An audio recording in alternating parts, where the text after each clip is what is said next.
1950년 6월 25일 모든 삶이 달라졌습니다. 사람들은 그저 살기 위해 남으로 도망쳤습니다.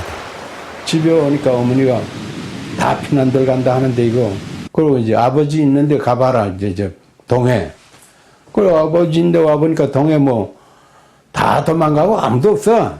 그러니까 그 신장로로 막 사람 넋으로 나가는데 그럼 내가 집을 갔어야 될 텐데 집을 안 가고 나도 신장로에 나가서 그냥 뛴 거예요. 그 후 65년 두고 온 가족들의 얼굴을 두 번 다시 볼 수 없었습니다. 어머니 죄송합니다.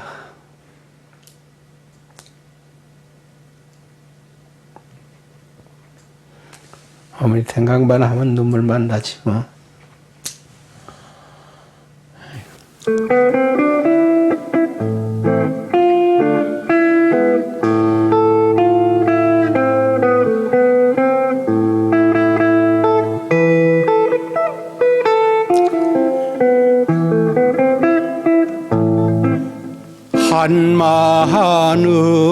한마하는 대동강아 별의별 걸 다 해봤지. 그래서 담배 장사도 하고 요만한 구름알도 하나 해가지고 요 광복동 거리로 국제시장 거리를 밀고 다니면서 팔았거든. 잘 팔리는 거라. 가로막혀 다시 만날 그때까지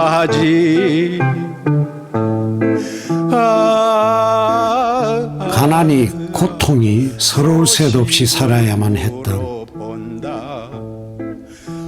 국제시장 사람들이었습니다.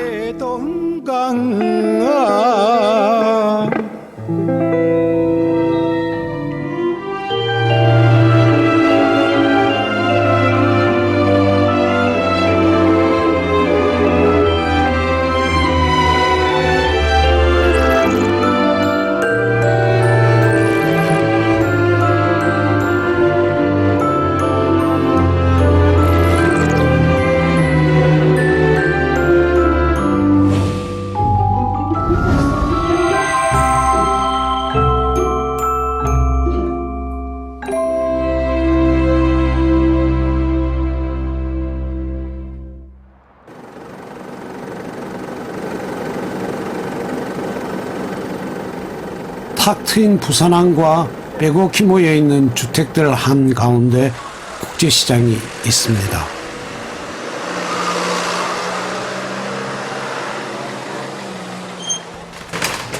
미로처럼 이어진 골목마다 많은 사람들이 북적입니다.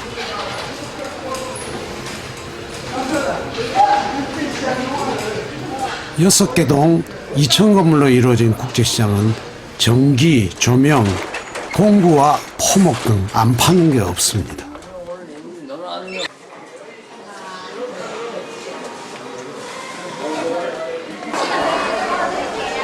국제시장에서 유독 사람들이 많이 모인 곳, 바로 꽃분이네입니다. 영화 국제시장 흥행 이후 이곳을 찾는 사람들이 부쩍 늘면서 국제시장은 최근 부산의 명소가 되었습니다.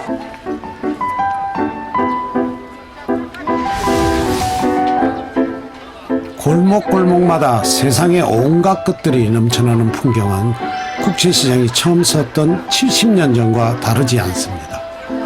없는 것 없이 다 파는 건 물론이요, 그 시절 추억까지 맛볼 수 있으니 사람들은 오늘도 변함없이 이곳을 찾고 있습니다. 허나 많은 이들이 모르는 게 하나 있습니다. 주단과 포목, 한복을 파는 국제시장에는 아직도 처음을 기억하는 사람들이 남아 있습니다. 그들은 한국 전쟁을 피해 내려온 피난민이자 국제시장의 사람들입니다.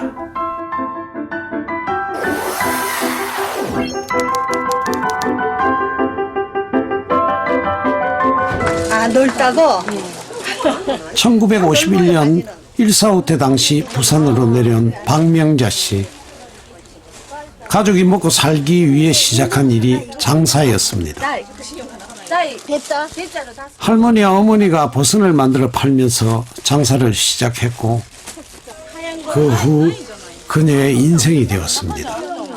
피난와서 할 게 없으니까 이유가 그럼 뭐 오대가 그 사람 우리가 여기 고향도 아니니까 올 때 갈 데가 없잖아요. 어디 벌어 먹어야 되니까 사람들 많이 모이는 대로 이제 모여야지. 땅 장사도 하고 피난 온 사람이 이북에서 다 잘 살던 사람인데 이북에서 뭐 지게도 지고 뭐 온갖 걸 다 했지.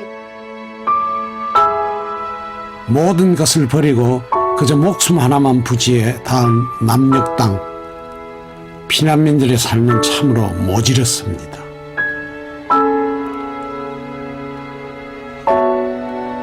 당시의 국제시장에서는 이름 없는 숱한 인생들이 쓰러지고 또 일어서기를 반복했습니다. 여기다 여기 장사를 했는데 애가 애기를 얻고 했는데 아무 기척이 없더래. 무슨 생선 장사를 했다든가 그러는데 나중에 보니까 그 애기 소식 내려보니까 죽었더래. 죽은 아이를 얻고 하루 종일 장사했어. 그런 일도 있어. 그런 사람도 봤어.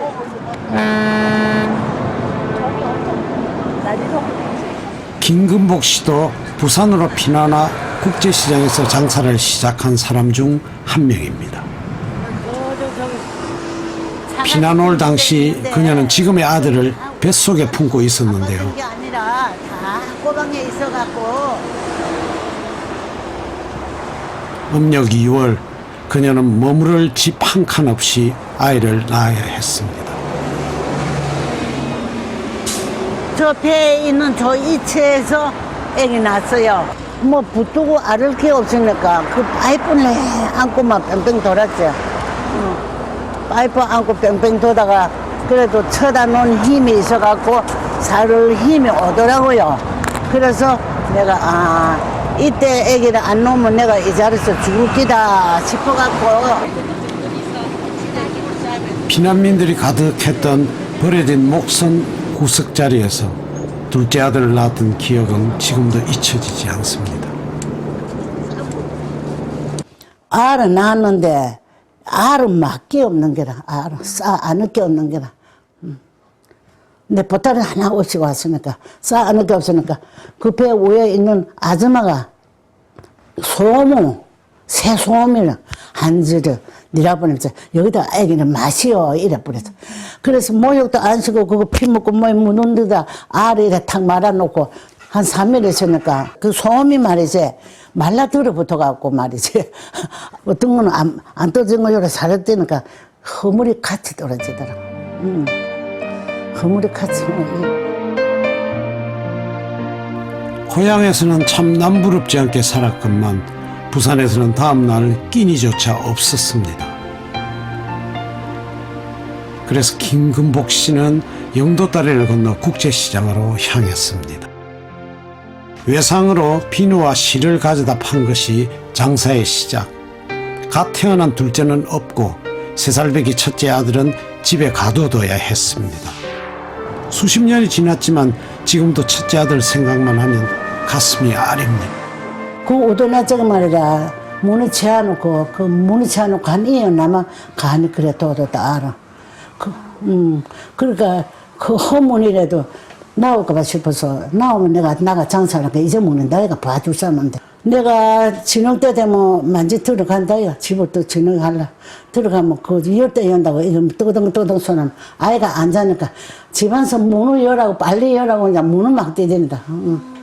문을 막 떼대니 그 문을 막 떼대니 그게 생각이 나서 원래 배 태워놓고 내가 얼마나 울었는지 모른다.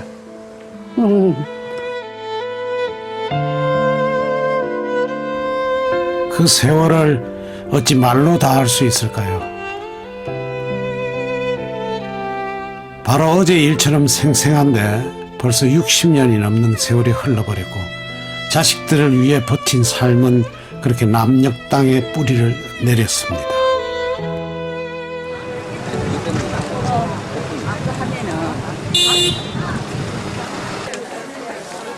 오랜만에 이기활 씨가 시장을 찾았습니다.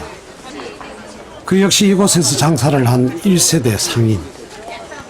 다시 와보니 그 시절이 눈앞에 환히 그려집니다.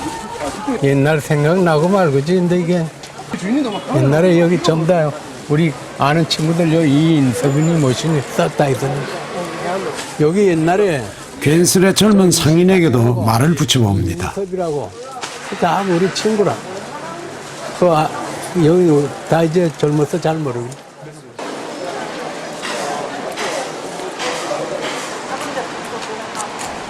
무척 오랜만에 친구들이 한자리에 모였습니다. 아이고 회장님 반갑습니다. 아이고 반갑습니다. 예, 어떤 높은 산 한분 계신데 반갑습니다. 부산에 정착한 지 65년. 아직도 옛 친구들을 만나면 피난 시절 기억이 생생하게 떠오릅니다. 깜짝 놀라. 겨울이 힘거든 보기 같은 거. 그다음에 대나무가 우리 대나무 없죠. 새파랗게 대나무. 그 시절 기억의 처음에는 배고픔이 있습니다. 무엇을 하면은 밥이라도 얻어 먹을까 싶어서 참 국제시장에 혼자 내려와가지고 떠돌아다닐 때 그 떡을 이제 후라이팬에다 구워놓고서 파는 그거를 돈이 없어서 먹고 싶은 거를 못 사 먹고. 오래 있으려고 내려오진 않아. 처음에 출발할 때는 한 일주일 있다가 다부 간다. 그런 생각으로 왔어요. 내려오다 보니까 또 여기 자꾸 또 비난 가는 게야. 그래서 그거 따라가지고 부산까지 왔어요. 어머니, 이 불효자식 용서해 주세요.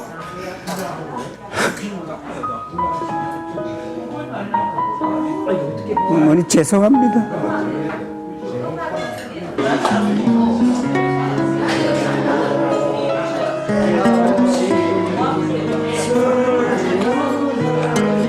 함께 부르는 노래에 밀려오는 아득한 세월. 그때 국제시장을 누비던 까까머리 소년들은 이제 백발성성한 노인이 돼 다시 돌아갈 수 없는 고향을 오늘도 그립니다.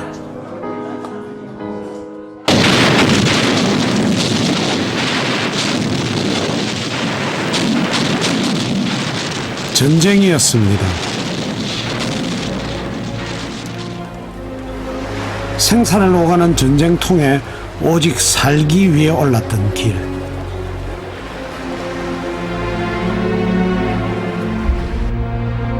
피난민들이 향한 곳은 부산이었습니다.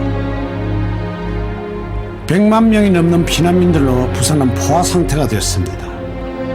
먹을 것도 잘 것도 부족했습니다.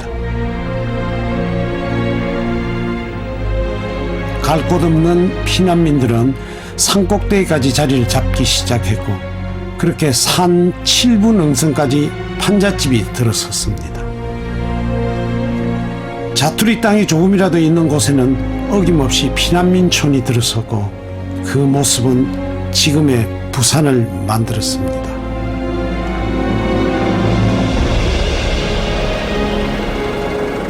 부산 아미동, 이곳에는 아직도 피난민들의 흔적이 고스란히 남아 있습니다. 사람 하나가 겨우 지나갈 만한 구불구불한 골목길을 헤매다 보면 곳곳에서 눈에 띄는 것.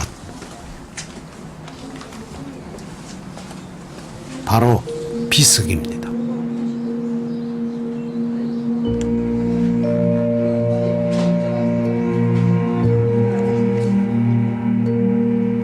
아미동에는 이런 비석들이 한두 개가 아닌데요. 집에 축대나 계단이 있는 자리에는 어김없이 비석의 흔적이 보입니다.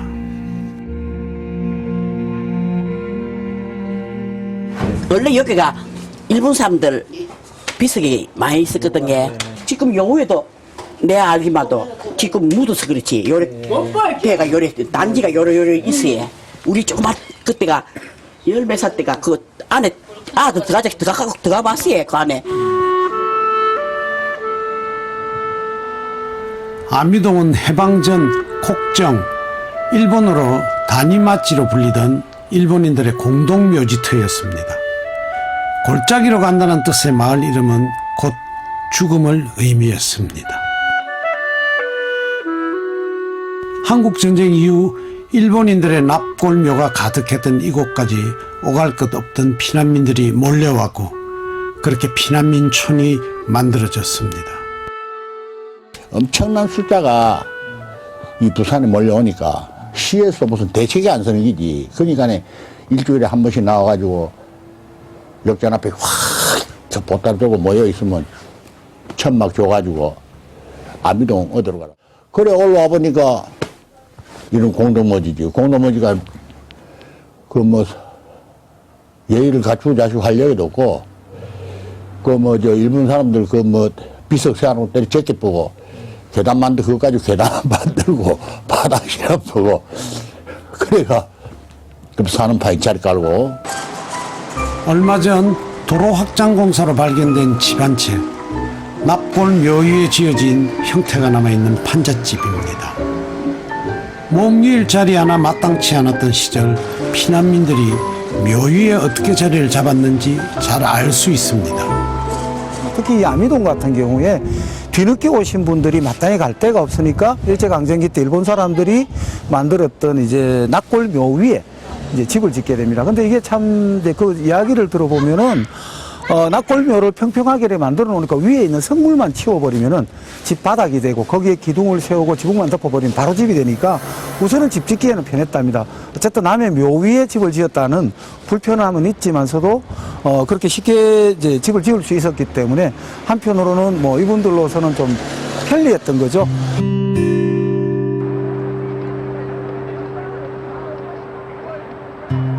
피난민들에게는 집을 지을 재료도 마땅치 않았습니다. 종이박스, 천막, 가마니 등으로 집을 지었고 여기서 겨울에는 추위를, 여름에는 더위를 견뎌야만 했습니다.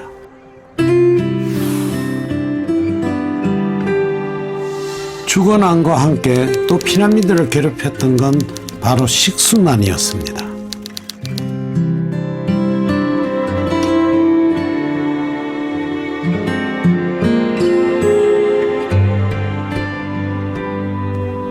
당시 피난민들은 쌀을 어렵게 구해도 밥을 지을 물이 없어 굶어야만 했습니다.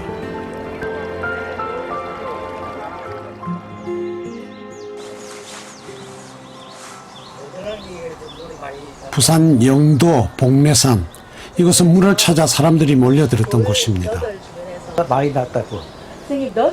피난민들이 몰리면서 물이 부족했던 그 시절을 영도 토박이 최명래 씨는 지금도 선명하게 기억하고 있습니다. 물이 비가 안 오고 좀 가물면 물동이가 막 엄청스럽게 줄을 설지요. 밤을 새어가면서 차를 기다려가지고 한 동이씩 이고 가고 아주 그 물 때문에 큰 고생을 많이들 했죠. 피난민들은 물을 깃기 위해 어디라도 찾아들었고 새벽부터 줄을 서는 것을 마다하지 않았습니다.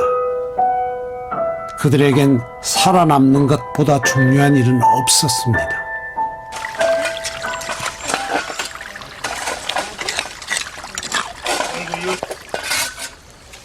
하지만 사늘이까지 피난민들이 몰리면서 식수원은 오염됐고 물을 얻기 위해 사람들은 더 높고 깊은 산으로 찾아들었습니다. 높이 올라갈수록 물의 양은 줄어들었습니다. 사람들은 어렵게 찾은 물을 대나무로 이어 마을까지 끌고 내려왔습니다. 그때는 이 재료가 없어가지고 이 자동차 타이어나 자전거 타이어나 이런 타이어 튜브를 가지고 이렇게 이용해가지고 철사를 매놨어요. 이것이 바로 댄물이었습니다. 당시 사람들에게 이 댄물은 참으로 귀한 물이었습니다.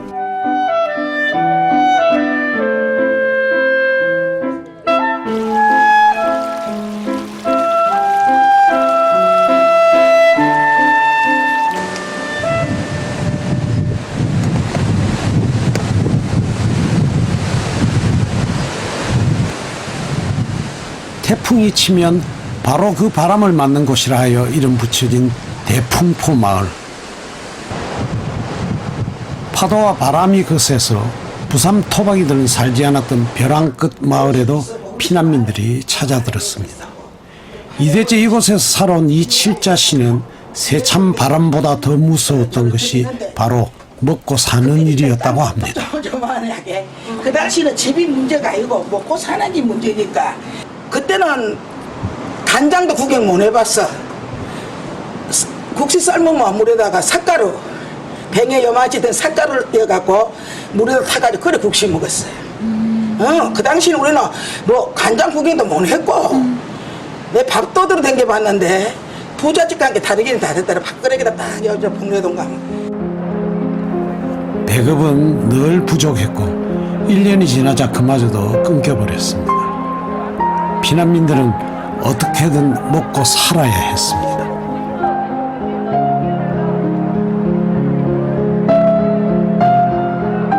우런이는 자갈지사 그 탁주 파는데 그 식모 옛날에는 나는 담배꽁초 주러 가고 우리 오빠는 껌장사 가고 다방 같은 데 있지. 다방을 많이 가야 돼.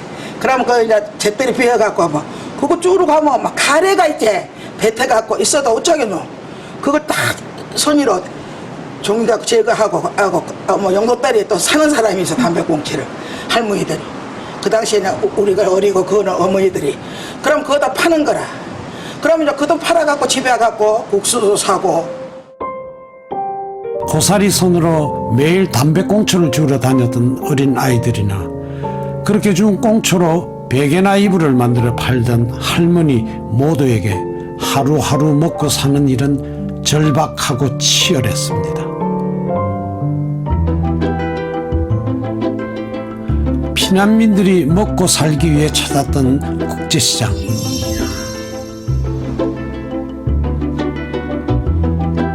원래 이곳은 연합군의 잦은 공습에 대비해 일본이 건물을 철거했던 일종의 소개지였습니다.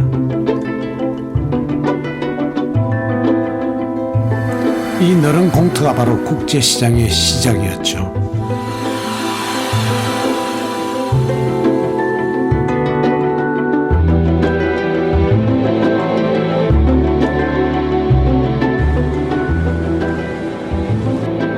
(1945년) 광복을 맞아 일본이 철수하면서 전시 물품이 쏟아져 나왔고 그 후 일본과 중국 등지의 귀한 동포들이 돌아와 노점상을 벌인 것이 오늘 국제시장의 시작이었습니다.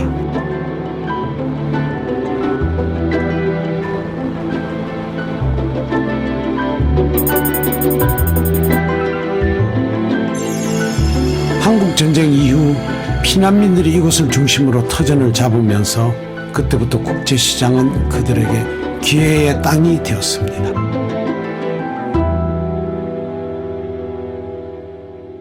자연스럽게 그냥 먹고 살 게 없을까 하고 찾으러 가는 길이 그냥 이렇게 국제시장이었다고 합니다.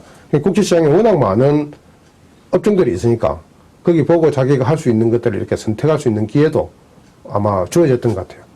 그래서 어떻게 보면은 큰 돈이 없어도 그냥 조그마한 어떤 공간만 있으면 거기에 쭈그리고 앉아서 뭔가라도 할 수 있으니까 그런 것이 국제시장으로 사람들이 많이 모이게 하는 이유 아니었을까 그렇게 생각합니다.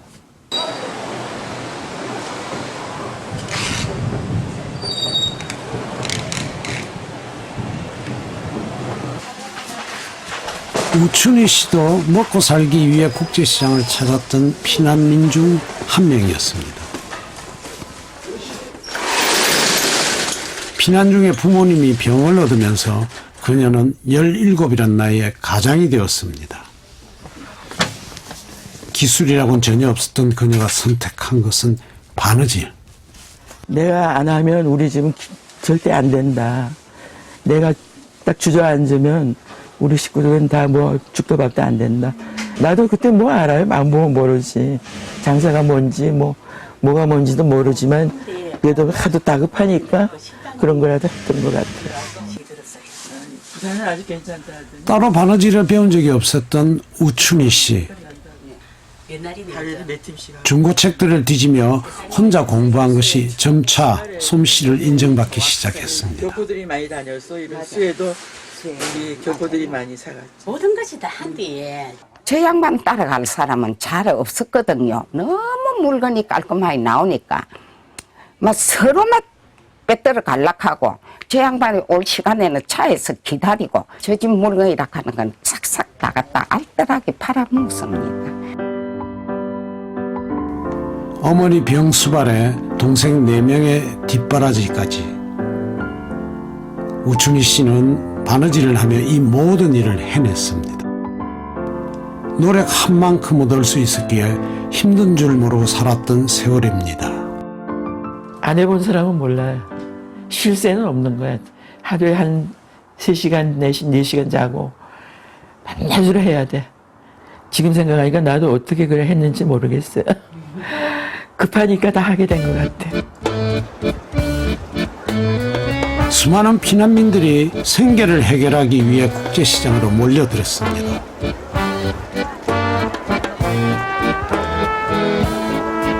점포를 가진 상인의 50% 이상이 피난민이었고 노점과 행상은 90%가 넘었습니다. 하루 거래 규모만 10억, 매일 10만 명이 모여들었습니다. 이렇게 국제시장은 사람과 물자, 자본이 모이는 집산지였습니다. 국제시장이 상업의 중심지가 될 수 있었던 이유, 바로 그 위치에서 찾을 수 있습니다. 당시 주요 행정기관이 인접해 있었고 북항을 통해 늘 많은 물자가 흘러들어왔던 것입니다. 부산항을 통해 들어오던 물건은 주로 군수 보급품이었습니다. 특히 부산항 제3부두에는 미군의 군수물자와 해외 고물자가 가득했습니다.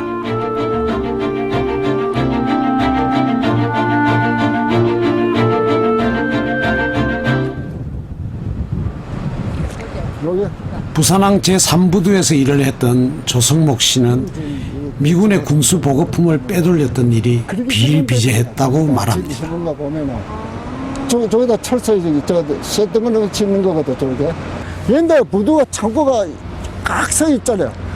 그 복판에만 차 다니고 양쪽에 전부 다 그 창고라고 그게 내 보수물자 거기 들어가는 거거든요. 거기 도둑이 안 나올, 도둑이 없을 수 있어요, 안 그래요? 노무절들도 안에 여가지고 설탕 같은 거 들어오면요. 그 사람은 전부 다 이 안에다 말이지 설탕 같은 거 엮고 뭐 나도 한 번 옛날에 한 번 본선에 우리 직원 없어가 내가 갔는데 그 인천 가는 그 수입품이라. 근데 그걸 세관 직원은 놓자니까 내가 한번 밑에 들어가가지고 이 배에다 찼다고 이렇게. 그러니까 매 차면 숨 못 쉬잖아. 그러니까 허블허블 차가지고 그 위에는 우리 겨울에는 잠바 그거 커가 입으면 집에 가보니 그거 푸니까 집안 많이 되더라고요. 뭐 파자마도 해 있고 애들 뭐 바지도 해 있고 막. 곡물 수입 들어온 거 마당에 짊어지고 담 밖으로 길가로 집 던져본다고. 그러면 먼저 퇴근한 동료가 담 밖에다가 주워 가지고 던진 사람하고 가가지고 집에 가간다고. 그 철로 밑에로 기차 밑으로 지나간다고. 그래서 부산전 화차 밑에 살살 기는 얌생이꾼 하는 그런 노래도 있었다고. 부산진 화차 밑에 살살 기는 얌생이꾼 그런 말이 있었어. 얌생이꾼이란 말은 당시 유행어처럼 널리 퍼졌습니다. 생계를 위해 위험을 무릅쓰고 얌생이를 모는 사람들이 많았던 것입니다. 주민들 입장에서는 그 야족되어 있는 군수물자 한 박스만 어떻게 가져와도 뭐 한 달 생계는 충분히 될 수 있는 그런 이제 물품들이었기 때문에 일부러 이제 그것을 이제 뭐 소위 훔쳐와야 되는데 그래서 드러내놓고 훔치다가는 경비원들에서 사살 당할 우려가 있으니까 일부러 이제 그 철조망을 뚫어서 이제 키우던 염소를 밀어넣는 거죠. 그리고 나서는 이제 경비원이 안 볼 때 이제 염소를 찾으러 가는 척 하면서 하나씩 빼나오고 그러다 들키면은 얌생이 찾으러 왔다. 이제 경상도 표현으로 염소를 얌생이라 그러니까요. 그러다가 이제 이 물건 이제 나오면은 이 물건 어디서 났나 얌생이 몰았다. 이거 어찌 보면은 남의 물것을 가져온 것인데 얌생이 몰았다는 말로 그것이 어떤 면피되는 부산항 배후지로 만들어진 범일동 매축지 마을.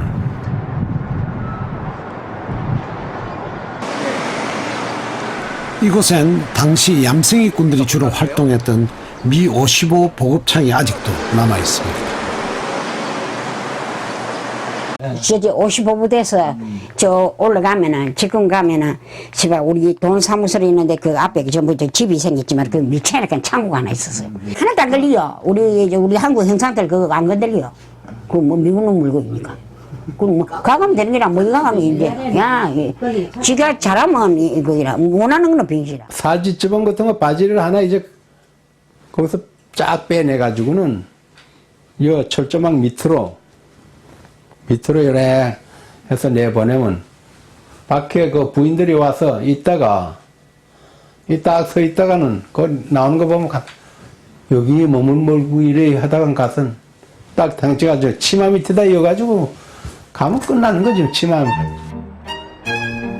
피난민들은 미군 부대에서 흘러나온 물건들로 장사를 시작했습니다.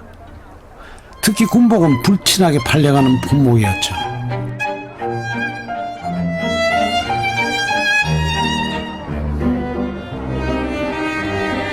군복은 단속을 피해 검정색으로 염색을 하거나 수선을 거친 후 국제시장으로 나왔습니다. 미군의 단속에 걸리면 물건을 모조리 빼앗기고 벌금까지 물어야 했기 때문에 군복을 팔던 이들은 대부분이 물건을 감추기 쉬웠던 여성들이었습니다.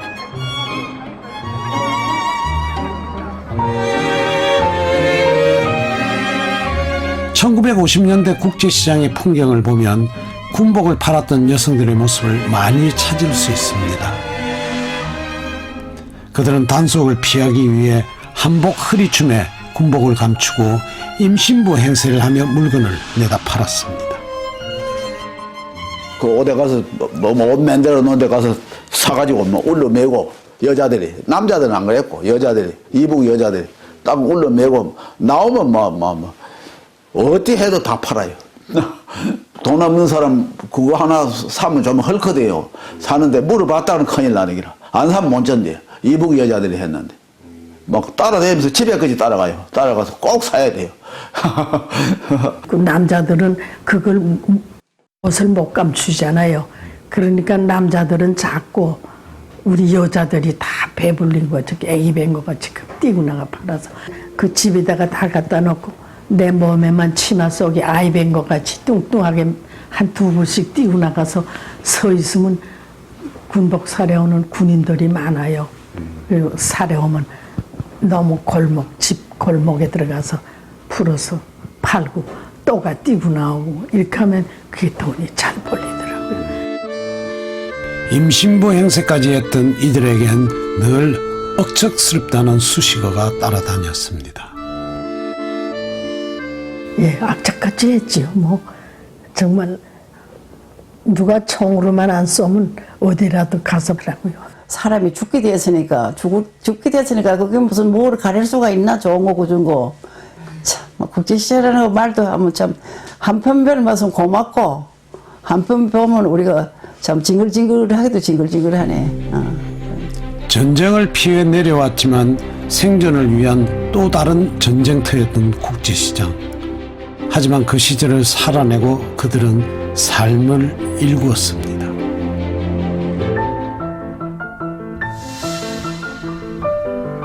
(1951년) 발간된 한 잡지에는 국제시장과 관련된 인상 깊은 기사가 실렸습니다. 바로 온갖 것들이 다 거래되던 국제시장 속 암시장에 관한 이야기입니다.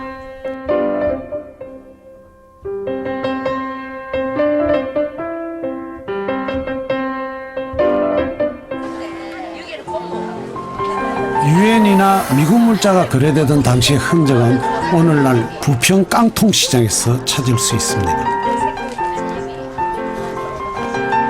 부평 깡통시장엔 지금도 갖가지 외국 물건들이 가득합니다.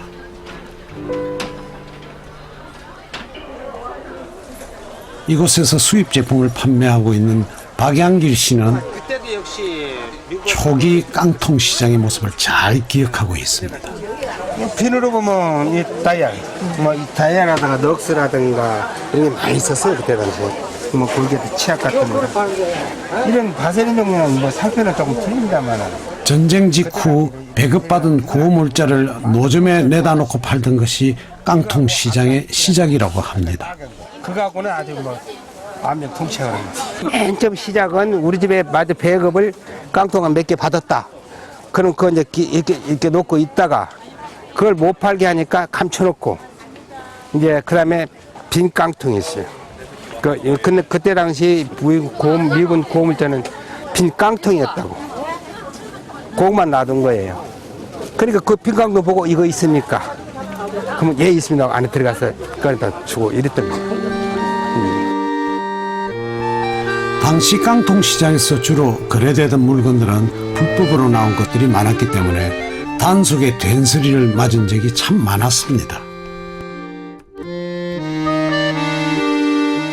제일로 이 골목에서 이제 양담배, 그것도 귀한 거였거든요. 담배 한 까치만 부어도 잡혀가고 그 냄새만 받고 자꾸 그걸 고발하는 사람들이 있어요. 그런 사람들 그 담배 냄새가 특이하거든요. 시가 같은 거. 그런 걸 어느 집이 나는가 그거 치다고 있다가 고발하는 수도 있고 그런 데서. 그게 여기서 이제 밀고 하는 또 그 직업이 또 생겼어요. 우리가 얘기는 누가 막 밀고 하는 사람 저거 와 있다 막 이랬었는데 그런 사람들이 이제 장사꾼들 얼굴을 아니까 그 사람 물건 어디다 감추는가 보고 가지고 가서 세관에 일러주기도 하고 경찰에 일러주기도 하고. 국제시장 바로 옆에 있어 709라고도 불리는 창성상가. 이곳엔 평안남도에서 피난을 내려와 벌써 54년째 장사를 하고 있는 강우진 씨가 있습니다. 국산 공구가 거의 없던 당시 주로 미군에서 나온 공구를 거래했기 때문에 늘 단속의 위험을 무릅쓰습니다. 요 2층에 내가 전부 미제를 숨겨놓은 거다. 요 보이는 데는 다 뺏어가거든. 근데 그놈이 이제 밀고 한 거다. 부산 세관에다가 오더니 막 2층에 보자요. 올라가더니 막 다 꺼내는 거다. 이거 막 수년간 벌은 거면 몽땅 다거든. 뭐 집도 좋고 하니까 놀 데도 없고 여기 가까운 데 놓아야 또 팔 수가 있거든. 그게 몽땅 다 해갖고 이제 다 실어 갔다고.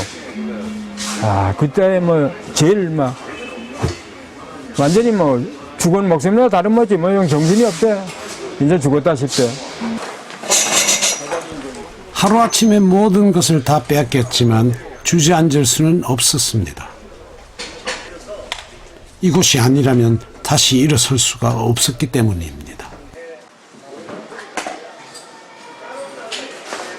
뺏기면은 또 뺏기고 돈 좀 주고 또 찾아오고 그래갖고 계속 해갖고 그래도 조금씩 불어나가니까 이제 또 할 것도 없고 그때 당시는 뭐 장사밖에 할 거이 없었거든. 배한 것도 없고 북한에서 나와갖고 뭐 할 거이 없는 거다 그때는.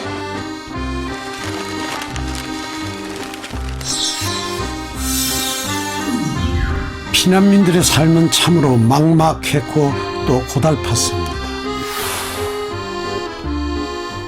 번듯한 가게 하나 얻기 힘들었던 그들은 노점상으로 행상으로 물건을 팔았고 그것도 힘든 사람들은 지게꾼으로 하루하루를 살았습니다.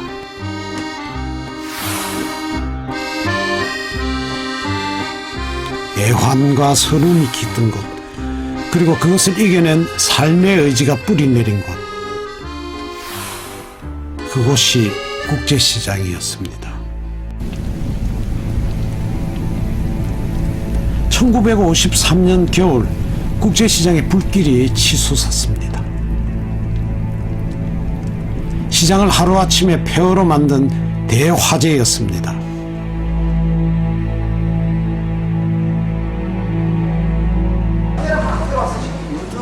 어머니의 포목점에서 일을 도왔던 김신창 씨는 당시를 잊을 수가 없습니다.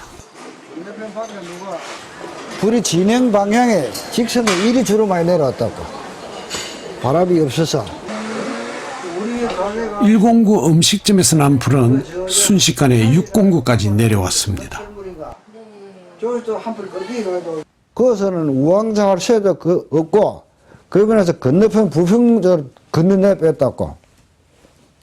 그러니까 그쪽 사람들이 불이 그걸로 건너오지 말았고 그쪽 사람들 길가 무가 판잣집 상가 2층 다락에서 요강 삼아서 2층 다락 영등포든 당기는 오줌을 깡통을 가지고 막 길바닥으로 내보고 그랬다. 그 오줌 오지 말라고.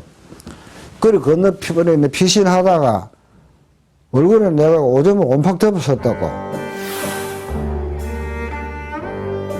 1,600여 개의 점포가 잿더미가 되고 3만 명의 이재민이 발생했던 국제시장 대화재.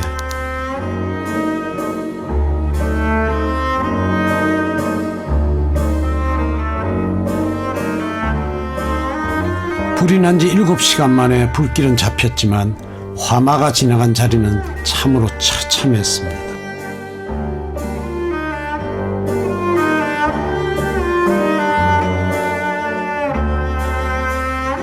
어릴 때에 제가 여기에 다니러 와가지고 탄 모습을 구경했습니다. 할아버지 손을 잡고 구경했었는데 그때는 뭐 어린 세계에서 볼 때에 자매밖에 없었고요. 뭐 어떻게 그물 형태가 남아있는 게 하나도 없었습니다. 6.25 사병통이었기 때문에 먹는 물도 귀한 시절에 어디에 불을 끌 수 있는 물이 나섰겠습니까? 그런데다가 그 당시에 1월 30일 같으면요, 얼음이 끙끙합니다. 무겁게 얼음을 얼큰한 시기였기 때문에 얼어버린 수로전을 녹일 수가 없었죠. 그러니 저기 서면 하열의 부대까지 말이죠. 차가 가가지고 거기서 물 길어 오 하는 동안에 이건 깨끗이 내려져 버리는 거죠. 하지만 손을 놓고 있을 수만은 없었습니다. 상인들은 잿더미가 된 국제시장에 다시 노점을 차렸고 그렇게 하나 둘 다시 사람들이 모였습니다. 피난민들의 강인한 생명력을 단적으로 보여주는 사진 한 장. 잿더미 위에서 장사를 재개한 상인들의 모습입니다. 노점이 다시 선 것은 2월 8일 화재 이후 불과 일주일 후였습니다. 절박하냐 안 하냐라고 하는 것의 차이가 큰 것 같아요. 이 피난민들은 여기서 더 이상 생존하지 못하면은 진짜 갈 곳이 없고 죽음밖에는 없다라고 하는 겁니다. 그러나 어쨌든 우리가 여기 털을 잡고 있는 사람은 형제들도 있고 어쨌든 또 아는 사람들도 있고 하기 때문에 뭔가 이렇게 생각하는 것들이 피난민하고 이제 토박이들은 좀 차이가 있었던가 봐요. 이런 절박함이라고 하는 게 이분들을 아주 독하다 하는 소리를 듣게 만들었던 것 같아요. 상인들은 대화재 7개월여 만에 시장을 복구했습니다. 그들은 정부의 도움 없이 스스로 복구 대책위원회를 구성했고 십시일반 공사비를 모아 국제시장을 다시 지었습니다. 6개 동 2층으로 이루어진 지금의 국제시장의 모습은 1953년 재건된 모습이 그대로 이어진 것입니다. 참담했던 화재를 딛고 국제시장은 그렇게 지금까지 그 자리에 있습니다.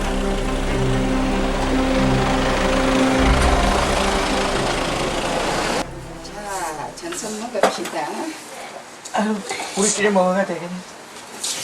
밥 좀 드려. 변함없는 일상이지만 한 숟가락만 들어주세요. 돌이켜보니 한 번도 후회했던 적이 없었던 삶이었습니다. 우리 애들은 뭐 보통 웬만한 사람들은 장사꾼이다, 장돌뱅이다 이렇게 말하거든요. 장돌뱅이도 자기 자부심이 있다고요.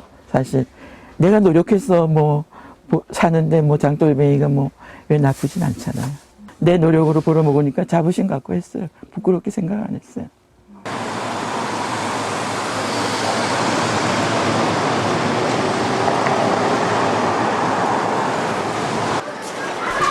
가게 문을 닫은 우춘희 씨가 아들 집으로 향합니다.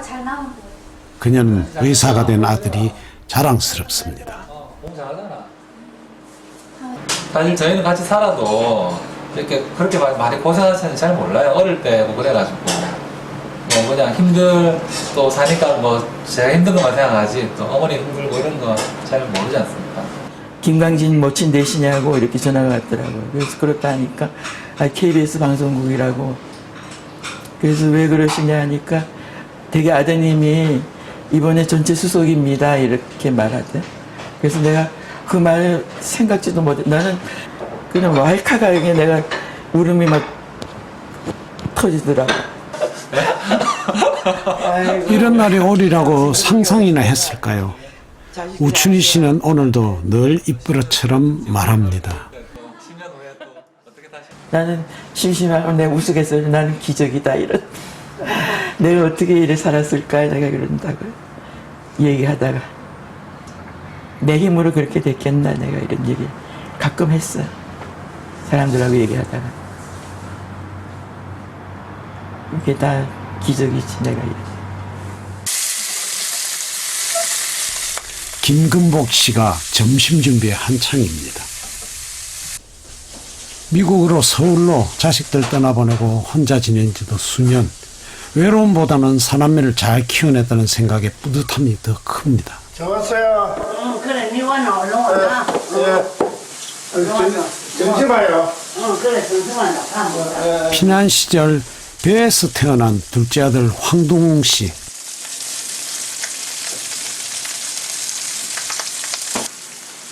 곁에서 늘 지켜봤기에 그는 누구보다도 어머니를 존경하고 있습니다.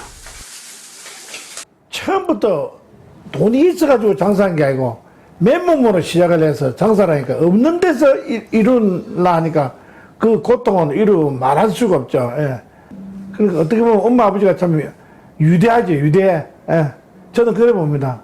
그래서 나는 우리 누구 존경하느냐 뭐 어쩌냐 하면 나는 우리 어머니가 제가 존경스러워요. 몇 해 전 모자는 중국을 거쳐 다시 고향 땅을 밟았습니다.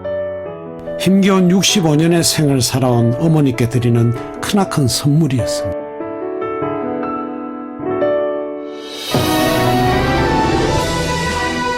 쓰러지고 다시 일어났던 국제시장 사람들의 삶이 아직 그곳에 있습니다.